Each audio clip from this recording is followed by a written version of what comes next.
Alhamdulillah Rabbil Alamin. Wassalatu wassalamu ala rasulil amin wa alihi wa sahbihi ajma'in, ma ba'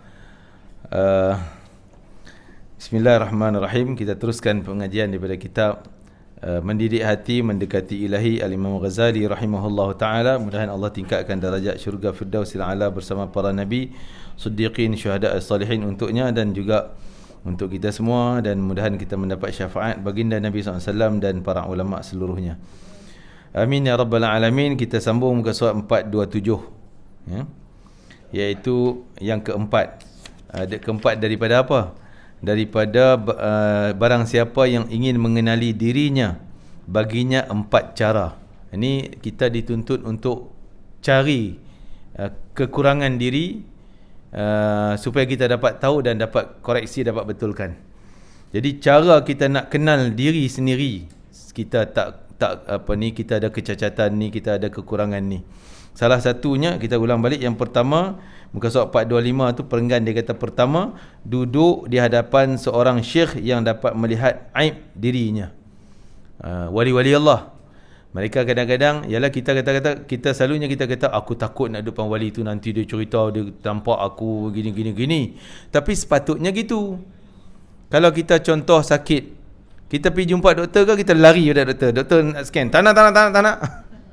Kita mesti jumpa doktor tengok, tengok mata awak macam ni, sakit ni, mai check ni, sakit ni, mai scan apa semuanya, x-ray, nampak sakit. Memang kita nak lah doktor cerita detail penyakit kita. Kita nak. Tapi penyakit akhirat kita tak nak lari. Jangan kata orang saya punya tu lah. Takut nak depan wali ni. Kan? Dia nak dedahkan aib kita, nak bagi tahu engkau ada penyakit tu.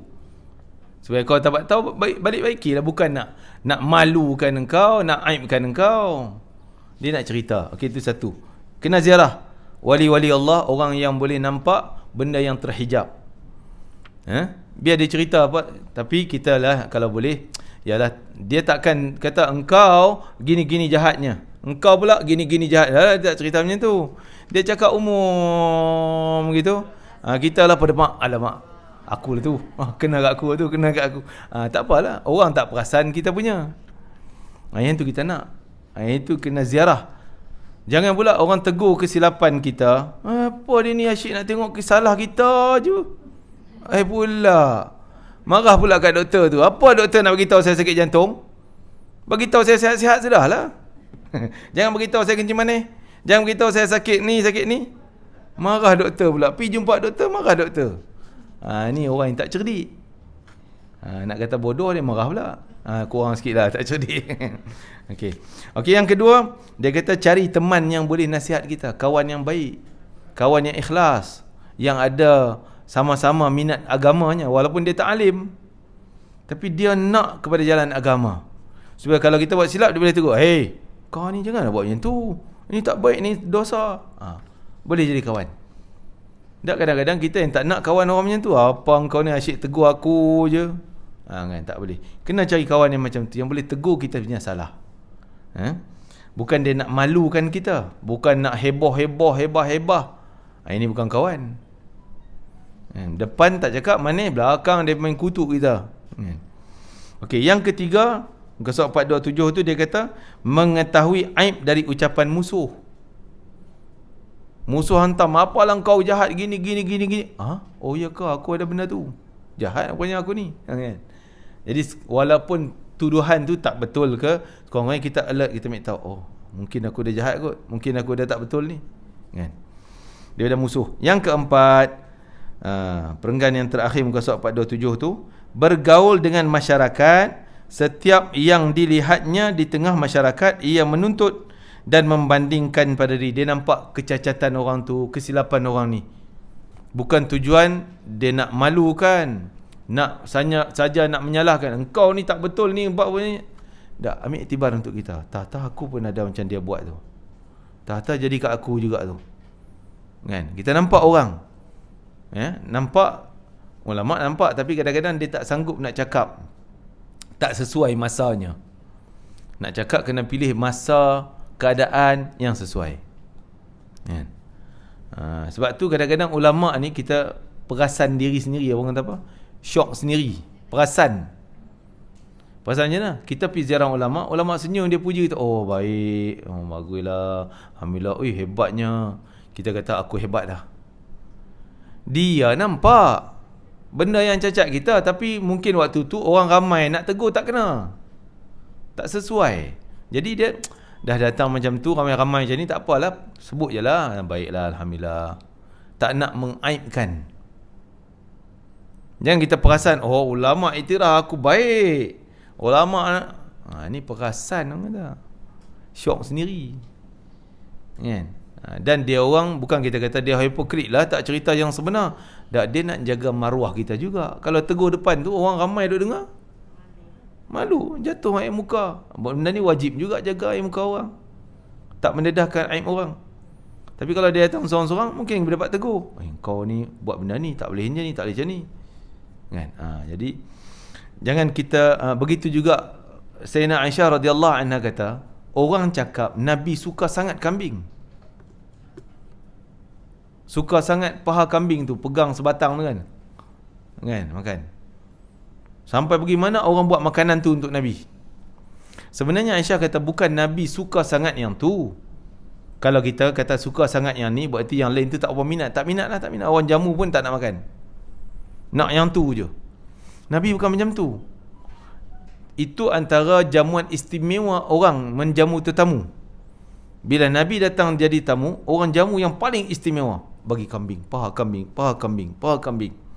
Jadi sehingga orang luar nampak, oh Nabi suka sangat paha kambing ni. Jangan bagi yang daging kambing yang lain, paha je. Sebab aku tengok sana banyak Nabi bagi, orang bagi paha kambing, paha kambing. Aisyah kata tak, Nabi ni tak pernah tolak pemberian orang selagi halal. Jadi orang dah jamu paha kambing dia makan. Kalau cuba bagi bahagian lain tengok, daging kambing yang lain tengok, Nabi makan juga. Tapi dah orang dah ternampak benda tu, jadi orang menilai dengan benda tu. Begitu juga kita ni, ternampak zahir baik, kita bergaul dengan ulama tak tegur apa pun, kita rasa syok lah, kita betul lah ni, kita ulama lah ni. Padahal banyak cacatnya kita. Cuba kita jumpa bersendirian, baru dapat tahu teguran-teguran, nasihat-nasihat dan sebagainya. Itu jangan nampak pada umumnya. Nampak umumnya. Saya pun kadang-kadang macam tu juga. Kadang-kadang, oh ustaz ni suka yang ni, suka yang ni. Dia duk jamu benda tu, kita makan, kita puja, terima kasih, sedap makanan. Dia hantar yang tu lagi, dia hantar yang tu lagi. Jadi dia nampak macam kita syok yang tu je lah. Kan? Dah dia yang bagi yang tu. Takkan kita, oh saya tak suka ni, tak mau ambil balik. Alamak, terasa lah hati dia. Kan? Kita puja, alhamdulillah, sedap. Kan? Bagus. Tapi kalau hantar yang lain pun kita bantai juga, makan juga. Kan? Sedap juga. Kan? Jadi kadang-kadang kita salah menilai. Bila kita tak jumpa betul-betul doktor pakar nak tegur kita, kita salah menilai. Kita jumpa doktor yang biasa-biasa aje, bukan specialistnya ni. Dia kata tak ada apa-apa ni, tak ada sakit ni, okey, sihat-sihat. Jumpa specialist baru nampak engkau ni waya putui. Kan? Engkau ni urat sini dah tak kena ni. Itu kan. Jadi kita, sebab itu seorang mukmin katanya, dia kata tadi, setiap yang dilihat di tengah masyarakat, ia menuntut dan membandingkan pada diri. Kita tengok, oh berlaku kat orang tu, mungkin kat kita berjadi juga ni. Mintalah dia selamat supaya kita juga selamat. Ya. Sebab seorang mukmin adalah cermin bagi mukmin yang lain. Kadang kita nak kenal kita tengok cermin. Oh baru nampak muka kita ni. Kan? Jadi nak tengok sifat kita tengok orang mukmin tu. Oh orang mukmin tu nampak bagus-bagus, tapi rupanya ada yang tak betul dia. Tak aku pun ada. Mencerminkan kita. Ia melihat aib orang lain sebagai aib dirinya sendiri, seolah macam itu dia, itu diri dia. Ia mengetahui bahawa watak-watak itu saling berdekatan dalam mengikut hawa nafsu. Kalau seorang bersifat seperti itu, yang lain tidak akan tercabut dari akarnya, lebih besar dari itu atau sedikit saja darinya. Jadi hendaklah dia mencari dan menyucikan dirinya dari setiap yang dicela orang lain. Orang tu nampak kecelaan dia, orang kutuk dia, marah dia, gini. Kena bandingkan dengan kita, nampakkan pada kita, aku pun tak hilang lagi benda tu, Tak, aku pun ada benda tu. Kan? Cukuplah ia bagi anda sebagai pendidikan apa yang berlaku kat orang. Jadikan iktibar untuk kita. Sebagai contoh, kadang-kadang kita tengok orang tu semayang tak betul. Dia kata, apalah dia orang ni, semayang benda tu pun tak erti. Cubalah jadi cermin kita. Engkau ni betul ke tak lagi ni? Cuba kau pergi kat ulama' tu, baru nampak engkau tak betul. Banyak lagi. Seperti mana dia mungkin kurang ilmu pada engkau. Kau nampak cacat dia. Engkau banding dengan ulama', ulama' lagi nampak yang detail-detail engkau punya tu pula. Tak kena tu, tak kena ni. Jangan kata kita sempurna. Itu jadi cermin kita. Kita nampak dia, rokok tak betul, sujudnya tak kena. Tak, aku pun ada lagi benda yang cacatnya, yang kurangnya. Pergi jumpa dengan orang yang boleh menasihati kita. Jumpa spesialis pula. Kalau semua orang meninggalkan apa yang tidak mereka sukai dari orang lain, nescaya mereka tidak memerlukan pendidik. Kalau semua orang meninggalkan apa yang tidak mereka sukai dari orang lain. Kalau semua orang tinggal, pergi jumpa orang tu tegur dia. Engkau salah ini. Tak nak jumpa aku tak nak pergi kat dia lah. Sana pun tak nak lah pergi, dia nanti tegur aku. Sana lagi nampak tak baik aku. Kalau macam tu, dia kata, orang tu tak, maksudnya dia tak nak pendidikan. Dia tak nak ditegur. Dia tak nak baiki. Dia tak nak ilmu. Dia nak duduk sesat dia tu lah. Silap dia silap sampai mati. Kan? Tu dia. Jangan jadi macam tu. Kita ni, walaupun orang kata perfect lah, sembahyang bagus, itu bagus, ini bagus. Cari-cari. Banyak lagi kurang kita ni. Banyak lagi. Cuba cari. Pergi cari kesilapan kita tang mana. Cacat kita nak betul lagi sebelum selagi nafas duk ada ni. Boleh bernafas lagi. Sampai masa tak bernafas dah, habis dah. Tak boleh nak cari dah. Masa ada peluang ni, pergi cari. Antaranya kita datang majlis ilmu. Kita dapat, ini tak betul aku ni. Itu salah satunya. Kan? Daripada tu, mungkin lagi kena jumpa detail lagi orang yang boleh menasihati dengan secara detail. Ketahuilah apa yang kami sebutkan ini, jika membangunkan dengan pandangan yang haus dan pengajaran, nescaya terbuka mata hati anda. Kalau kita boleh mengiktibar apa yang disebut, yang pertama, kena jumpa orang soleh yang boleh mendedahkan aib kita. Yang kedua, cari kawan yang salehah yang boleh tegur-tegur kita. Jadi kadang-kadang orang tak kawan, dia segan nak tegur. Yang kawan rapat tu dia boleh tegur kita. Kan? Kalau betul kita ikhlas, Allah akan ketemukan kita yang kawan yang baik yang boleh tegur A sampai Z. Tegur yang baik lah, yang baik-baik lah. Yang silapnya dia tegur. Tu kalau kita ikhlas, Allah ketemukan. Kalau kita memang hati kita tak nak, dia ni asyik tegur aku, tengok benda tu, semua nampak salah aku je. Tak nak. Tak nak, Allah tak akan ketemukan kau orang macam tu dah. Kau jumpa lah geng-geng yang duk melambung kau je, puji, jack, angkat. Salah pun sebut baik. Kan? Sehingga engkau tertipu dengan nafsu dan syaitan kau. Duk rasa, dah puji, orang puji aku, alim, hebat. Termakan puji tu, siapa tegur salah, kita anggap dia yang tegur tu salah. Kita marah dia, kita maki dia. Padahal itu mungkin ilmu Allah melalui dia nak bagi tahu kita. Kita tak nak. Akhirnya mati dalam jahil macam tu je. Na'udzubillah. Tak nak ditegur, tak nak ambil pengajaran, tak nak dididik. Jadi itulah, jangan salah tanggapan dan tafsiran. Tak naklah berjumpa ulama kang, dia tegur aku macam-macam kang, dia nampak aku tanduk syaitan ke apa ke kan. Dia nampak aku dia tanduk ke, nampak aku jadi harimau ke. Biar dia nampak, supaya kita dapat betulkan. Itu Imam Ghazali suruh pergi jumpa dengan wali-wali yang tersingkap hijab mereka. Dan mereka memang seboleh-boleh nak selamatkan kita, sebab tu mereka tegur langsung. Niat dia nak bagi kita ni tak bagi kena neraka. Jangan bagi neraka orang ni. Aku nak tegur dia, kau salah ni, boleh bawa neraka ni, jangan buat. Itu niat dia orang. Kita salah pandang, kita jahil. Kata apa nak kutuk orang je benda ni, orang ni. Kan? Jangan macam tu. Ada cerita yang nak cerita tapi terlupa pula dengan kisahnya. Kan? Kadang-kadang dia main zap tu cakap kena laju cakap. Kan? Dah tua. Mudah lagi. Terima kasih tegur. Jadi kadang-kadang dia main tu nak cakap, nanti kejap nak cakap lagi, pum, hilang. Allahu akbar, masya-Allah. Ada seorang wali Allah. Dia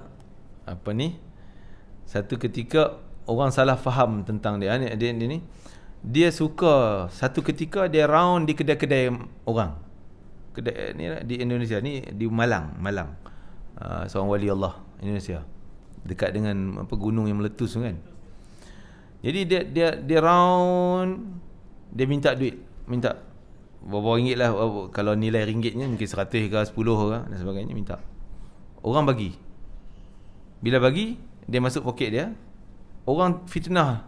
Orang kata, apa ulama ni, konon wali minta sedekah dengan orang, minta kedai ni, minta kedai sana, minta kedai sana. Lepas tu kalau orang tak bagi pula, akhirnya kedai dia terbakar. Orang tu tak nak bagi, halau dia. Apa pergi mana? Hancur kedai dia, perniagaan dia hancur. Jadi orang fitnah dia. Orang kata minta duit dengan orang je, paksa orang. Lepas tu tak bagi, dia doa bagi terbakar. Ni orang fitnah. Setelah tu barulah ada ulama-ulama lain cerita yang sebenar. Dia minta tu kerana orang tu tak bayar zakat. Dia minta supaya bayar. Dia ambil duit tu, dia bagi pada orang miskin sana, bukan guna dia. Dan orang tu tak nak bayar juga, seolah warning dia, kau tak bayar nanti bala Allah datang. Betul, datang terbakar. Lepas tu cerita baru ni yang Semeru tu, Gunung Semeru. Ada kisah seorang ustaz kiai di sana, dia cerita sebelum meletup ni, 3 hari sebelum ada cerita, iaitu di bawah kaki Gunung Meru tu ada seorang habib yang dia memang hidupnya miskin, maksudnya taklah mewah, dan dia hanya tumpang di rumah wakaf, diwakaf oleh anak murid dia. Anak murid dia, orang tua dah meninggal, dan dia niat wakafkan supaya selagi guru dia duduk sini, boleh ngajar Quran, ngajar ilmu, duduk sini, wakaf. Setelah sekian bapak dia, si wakaf tadi meninggal, si anak datang tuntut. Halau Habib, keluar, kami nak jual rumah ni, nak bahagi waris. Dia kata, minta maaf, ni dah diwakafkan, bukan hak kamu lagi, dah wakaf. Tak ada wakaf, tak ada surat wakaf apa pun, tak ada wakaf. Tuntut, halau juga, keluar segera. Dia ada amai anak, menangis dia. Nak pergi mana, rumah tak ada. Sehingga bila dihalau dengan keras, dikatakan 40 ahli keluarga tu kumpul halau dia. Daripada keturunan-keturunan pewakaf tadi. Halau nak ambil rumah tu, nak buat harta warisan. Jadi dia tu pun macam dah tak mampu nak bertahan, dia keluar. Adalah murid yang offer lah tumpang rumah, duduk rumah dia. Jadi dia menangis sedih, dah tak ada ni anak-anak kecil ni, nak pergi mana, bayangkan nak kena pindah waktu tu. Setelah 3 hari tu berlaku meletusnya, dan dikatakan 40 orang yang halau tadi semua tenggelam kubur habis semua. Habis. Jadi kita tak tahu, itu mungkin wali Allah besar. Allah murka ni, halau yang Allah dah sebut, siapa yang lawan dengan wali aku perang dengan dia. Ni mungkin tah peperangan Allah. Kita tak katalah itu jadi sebab gunung meletus, tapi ada cerita macam tu. Cerita tu benar, disampaikan daripada mulut-mulut orang yang saleh. Wallahu alam, mungkin itu Allah nak tunjukkan kemurkaannya. Mungkin cara kebetulan ke, wallahu alam. Tapi itulah disebutkan bahawa orang yang soleh ni, mereka nampak benda-benda yang kita terhijab. Sebab tu sering kita kena cari kesilapan kita daripada mata pandangan dia orang. Tadi sebutkan tadi, saya terbuka mata hati kalau kita ambil iktibar apa yang disebut 4 perkara tu, kita jadikan panduan, maka mata hati kita dah terbuka, dia kata. Dah terbuka. Maksudnya terbuka, kita dah minat pada alam akhirat. Kita dah mula tinggallah ketamakan dunia kita. Tersingkap bagi anda penyakit hati. Kau dah nampak penyakit hati. Itu yang Nabi suruh cari. Itu yang Allah suruh cari. Penyakit kita cari. Yang mana silap, betulkan, baiki. Kan? Ni macam kadang macam kita lah. Kencing manis gula tak nak cek. Bila tak nak cek tu sihat lah tu. Perasan kata sihat. Kan? Pasal tak nak cek. Ni yang salah macam ni ya. Dalam hal kesihatan ni salah dah saya. Tak pernah cek pun. Kan? Orang tanya sihat, sihat, alhamdulillah. Kan? Pasal tak pernah cek. Beginilah kita kehidupan akhirat, tak pernah pergi cek dengan ulama. Bagi kita kata kita baik dah, kita bersihat dah, kita bagus dah. Kan? Terkadang ada orang yang dia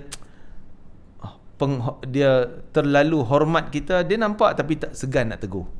Mungkin dia tak mampu nak tegur, tak ada kemampuan nak tegur. Kita kena cari orang yang tak ada lah segan-segan tu. Kan? Dengan dia maksud kita tak hinalah dia, tapi kita jumpa dengan ulama yang tak kenal pun kita taklah nak hormat-hormat kita. Sebab tu para salihin kata kalau kita nak jumpa alim ulama nak suruh dia tegur kita, jangan pakai kehebatan kita. Katalah saya pakai serban, ada syal segalanya, pergi pakai baju biasa. Supaya dia nak tegur tu senang. Kalau kita pergi dengan serban semua, dia jadi macam segan lah. Sebab nanti jatuh aib ni, Tok Syekh mana mai ni. Kan? Jadi biar kita tunjuk merendah diri supaya dia senang nak buka kita punya penyakit dan kita dapat tahu dan betulkan.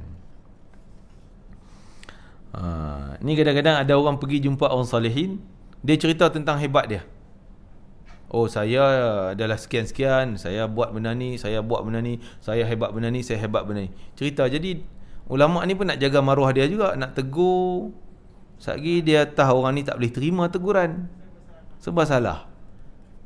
Tutup. Jangan cerita kita punya hebat kita tu. Kan?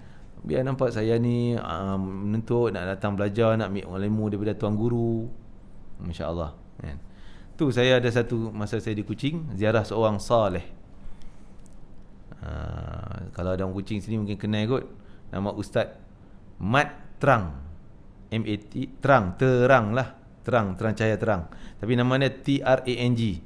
Mat Trang. Dia ni Masya Allah, kalau tengok latar belakang dia memang hebat dia. Dia murid kesayangan Abah Anum di Bandung pada zaman 70-an kot. Memang Abah Hanum terkenal wali Allah besar. Kan? Jadi dia ni antara anak murid kesayangan. Tapi duduk di situ, kita pergi sembang dengan dia macam dia orang tua kampung, tak ada apa-apa. Tawaduknya luar biasa.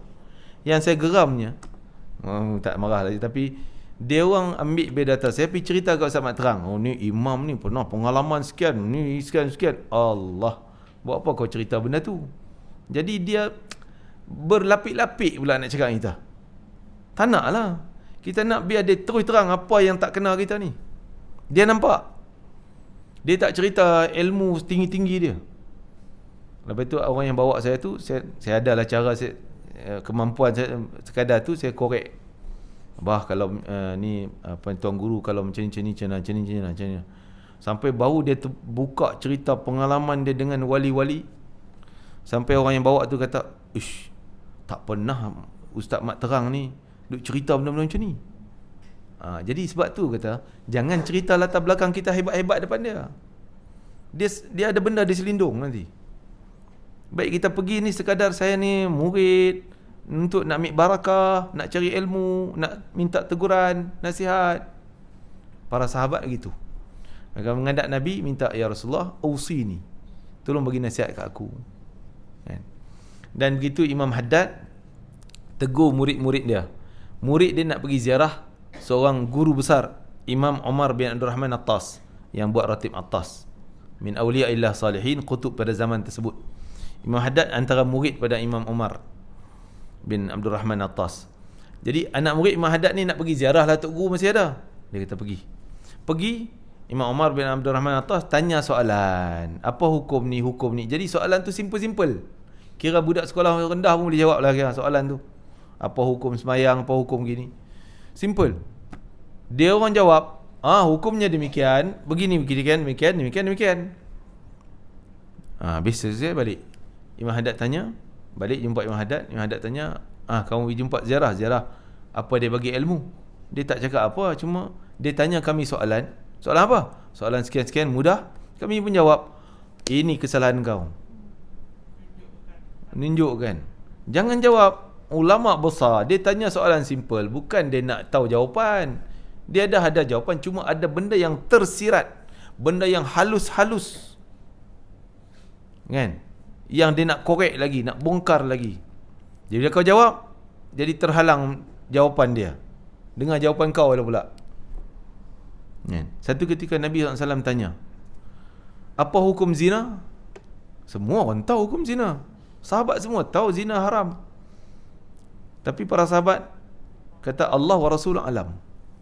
Allah dan Rasul je tahu. Nabi kata, berzina dosa besar. Tapi berzina dengan jiran 10 kali ganda dosa besar. Tu tersirat tu benda yang Nabi nak cerita lagi. Kalau jawab haram, mungkin terhalang jawapan yang tersirat nak bongkarkan lagi. Itu ada adab. Dan juga saya pernah datang satu orang dengan seorang soleh. Bila dia cakap, orang tu potong cakap dia. Ini saya nak beritahu semualah, kongsi ilmu. Kalau kita jumpa orang soleh, khususnya orang memang kita nampak kewalian dia, jangan kita potong cakap dia. Dia cakap, kita kalau macam ni macam mana? Kalau macam ni macam mana? Dia akan terputus ilham Allah. Biar dia cakap. Sampai dia dah senyap, baru nak tanya pun. Tu dia sendiri tegur. Masa rombongan kami pergi, dia sendiri tegur.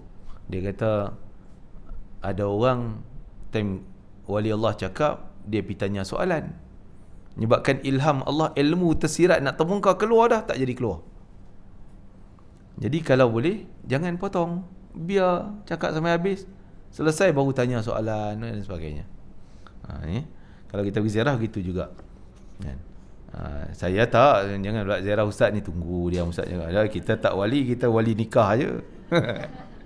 Saya wali nikah lah, anak dara dah, kan? Okey, disebutkan menguati dengan cahaya ilmu dan keyakinan. Jika anda tidak mampu melakukan itu, janganlah kehilangan kepercayaan dan keimanan untuk menemui dan mengikut orang yang pantas diikut. Kalau kita tak jumpa orang tu, tak mampu nak ikut apa yang dia kata, dia suruh buat gini, tak mampu nak ikut, jangan sampai hilang nasihat dia. Tak boleh nak buat, tapi jangan kata apa dia kata mengarut lah, mana boleh buat benda tu. Yang tak boleh buat kita. Jangan kata ilmu tu tak sesuai dan tak boleh buat, kan? Kadang-kadang kita pergi jumpa ulama tu bagi ilmu ni, kena puasa 40 hari contohlah, kena bangun tahajud 40 malam, buat ni zikir puluh ribu kali, salawat Nabi 10,000. Kita pun termenung, alamak aku nak buat 100 pun berat. Dia bagi 10,000, bagi 1,000, mengarut lah, tak mau pergi dengar cakap dia. Ini jangan tu. Kita biar dia nak bagi alhamdulillah. Mungkin hari ni kita nampak tak boleh buat. Ilmu tu tah sampai waktu sesuai Allah terbuka, kita boleh buat. Contoh kan sekarang ni masya-Allah, saya nampak orang ni istiqamah dengan kuliah. Agak-agak zaman umur kita 20 tahun dulu, sanggup dah nak main macam ni? Rasa tak ada masalah ustaz, mengarut lah, mana dan nak mengaji ni, kan? Hari ni Allah buka. Jangan awal-awal dulu tolak dah, tak boleh lah mengaji, tak payahlah. Macam tu maksudnya. Dia bagi yang besar-besar tinggi, kena buat 1,000, kena buat sekian, puasa sekian banyak. Alamak, tak boleh nak buat. Tak boleh nak buat, simpan dulu ilmu tu. Simpan. Pegang dulu.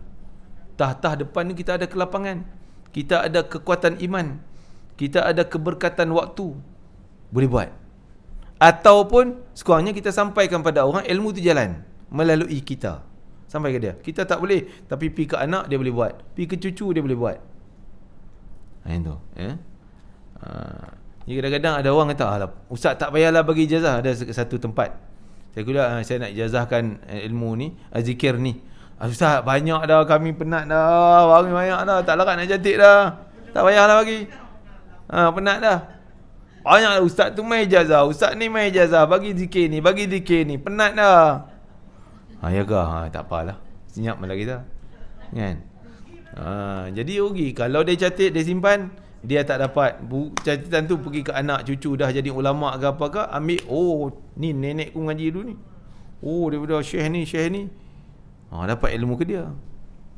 Kadang-kadang saya sendiri pun masa mengaji sekolah dulu ada buku cerita dengan buku kita catik-catik. Tah ke mana selak mai buku, susun mai, ada masa pergi tarim tu dia catatan. Oh zikir ni, padahal kita yang tulis sendiri. Kan? Tak buat pun, tak ingat, tapi sekarang baru nampak.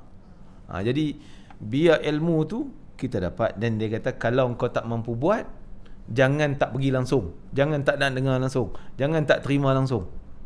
Terima apa yang nak bagi, tak buat hari ni, mungkin akan datang. Kau tak boleh buat, tah generasi lain.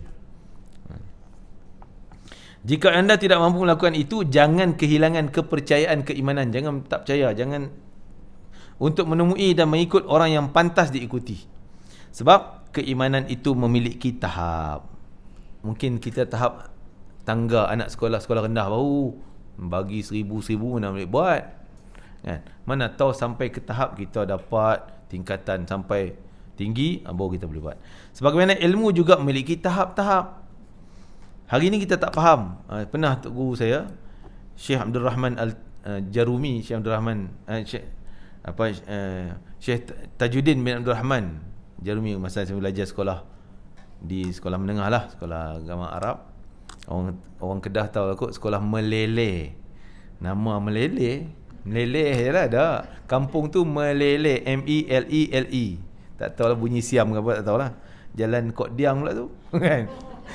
Meleleh Kok Diang tu dia bunyi Siam. Kan? Tapi sekolah agama Meleleh ni, insya-Allah tuan guru Syekh Tajuddin Abdul Rahman, dia pernah mengajar tauhid. Saya bengang, maksud bengang bukan marah, bengong baru betul kan. Tak faham. Lama tak faham, tenganga. Kan? Tapi dia kata apa? Tak faham, kau dengar je hari ni. Yang nak bagi faham Allah, bukan aku.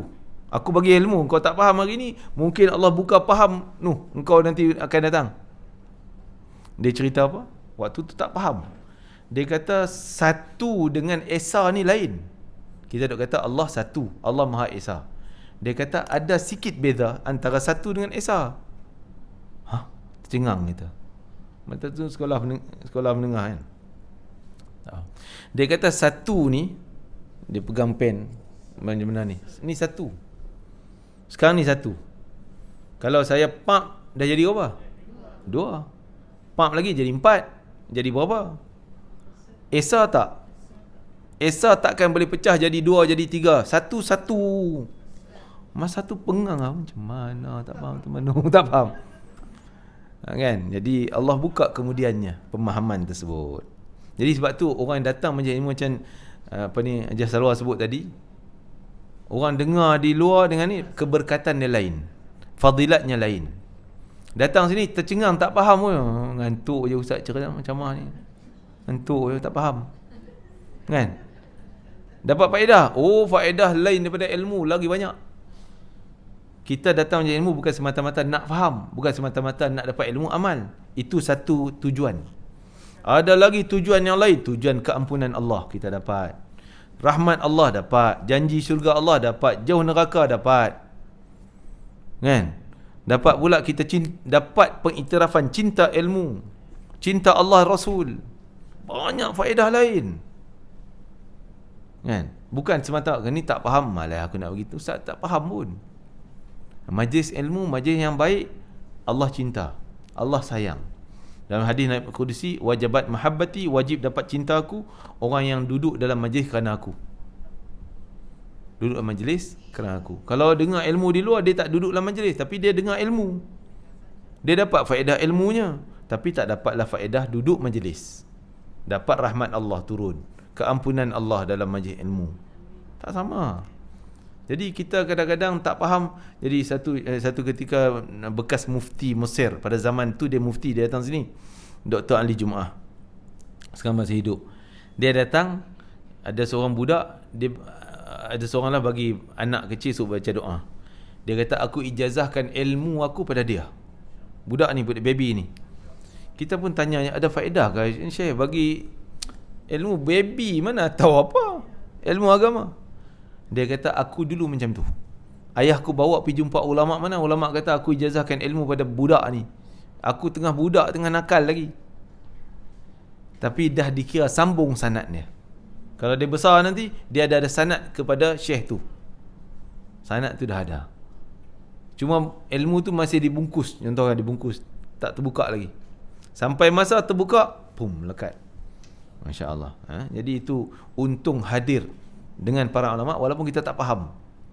Duduk dia cakap Arab tak faham apa, tapi tak apa, duduk dalam majlis.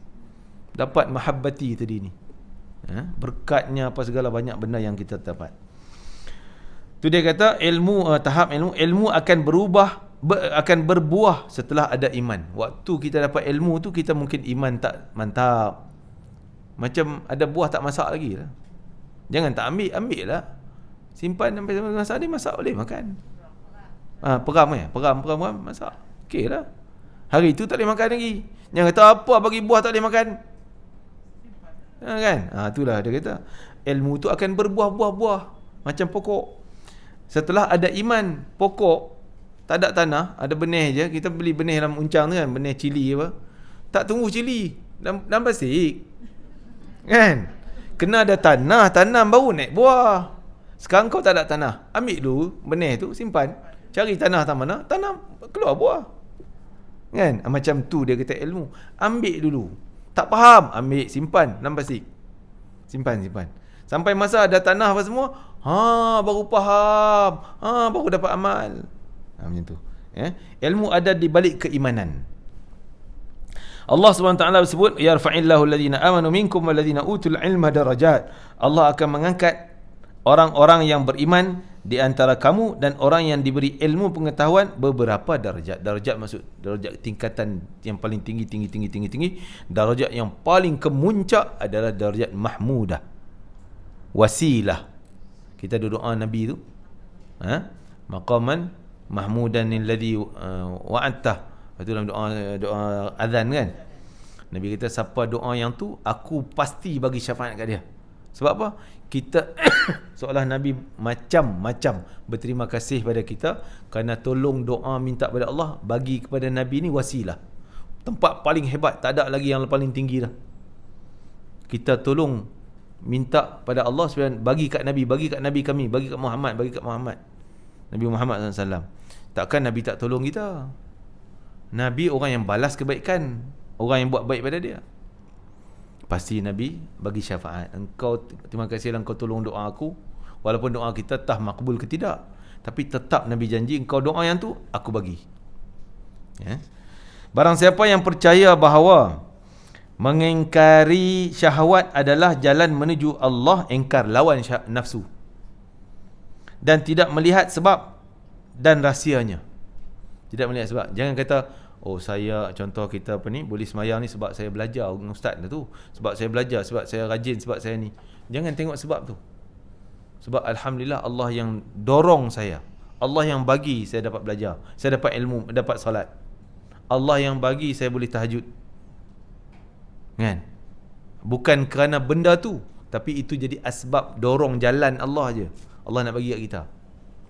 Ada je orang yang tak ada tanpa ilmu, tapi boleh dia ada sesuatu yang luar biasa kat dia.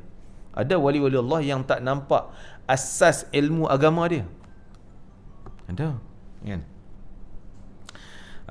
Ini masuk dalam tajuk ia termasuk orang yang beriman, dan tidak melihat sebab dan rahsianya, termasuk orang yang beriman. Jadi beriman dengan Allah sampai ke tahap tu. Apabila dia mengetahui pendorong-pendorong syahwat yang kami sebutkan, dia tahu ni jalan syahwat ni. Contoh Nabi kata dah dikira saraf. Apa saraf? Saraf boros, melampau batas. Kan ayat sebut Allah Taala, wa kulu washrabu wala tusifu. Makanlah kamu, minumlah kamu, jangan melampau. Tusrifu, saraf, perkataan saraf. Kita saraf, urat saraf lah kan. Dia sin rafa, sebab tu nama orang kadang dia nak taruh nama Ashraf. Ashraf baguslah, yang sangat mulia. Tapi dia tak ada ish.